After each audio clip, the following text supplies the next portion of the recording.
You mentioned that just briefly at the end of that answer, Melissa. What about United's plans for attackers in the summer?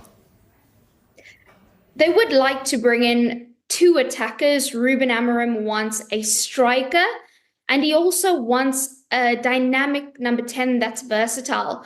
Now, as I've been reporting on Sky Sports News, 𝗢𝘀𝗶𝗺 𝗔𝗂𝗯 from Wolves, he very much fits the profile of that second role that they're looking for. He is seen as a direct goal threat, somebody who can help United's ball progression with his take-ons.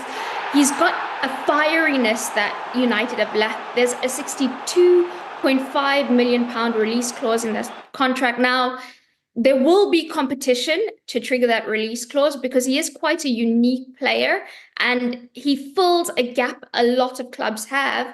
But he's given United positive indications that he would want to join them. So they're working on what the parameters of a deal could look like there. In terms of the personal terms, we know that his release clause gives United a very clear indication of what his fee would be. Now, in terms of a striker, Liam Delap is one they like. The technical director, Jason Wilcox, obviously knows him quite well because he signed him for Manchester City's academy. Now, Delap has a £30 million relegation release clause in his contract, which then again gives United a very clear directive of which to work with. But the other alternative up front is Victor Osimhen, who is a lot more experienced, pedigreed. He'd also be a lot more expensive. And I think what United will need to work out is what they genuinely need in front of goal.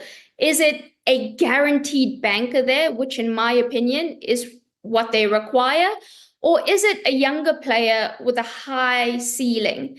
And what you can see from their transfer policy so far is they're working really on a dual policy on 2 sides, the younger side, the more experienced side, and in terms of cost, because we know what they can do this summer will change dramatically if they win the Europa League. But they also have to plan if that doesn't happen to be the Let's have a roundup of the morning's papers now, shall we? Start with the Mirror, who are among a number of papers actually reporting that Napoli are ready to offer Manchester United striker Rasmus Højlund a return to Serie A, with Victor Osimhen going to Old Trafford as part of a deal. Now, the paper's reporting that Manchester United would want £50 million for the Denmark international, a price they say is too much for the Italian club. Well, the Daily Mail have an exclusive interview with former England interim boss Lee Carsley, who says he stands by not singing the national anthem and believes there was an overreaction to his choice. In a wide-ranging interview, Carsley spoke in detail about how he dealt with the pressures of one of the biggest jobs in England and what areas he believes must be improved on to win a World Cup. Meanwhile, the Times are reporting that Newcastle Falcons are at risk of losing their place in the Gallagher Premiership if they cannot find a new investor. The club is up for sale, but so far no buyer has been found. They're the 4th top-tier club to struggle in recent times, with London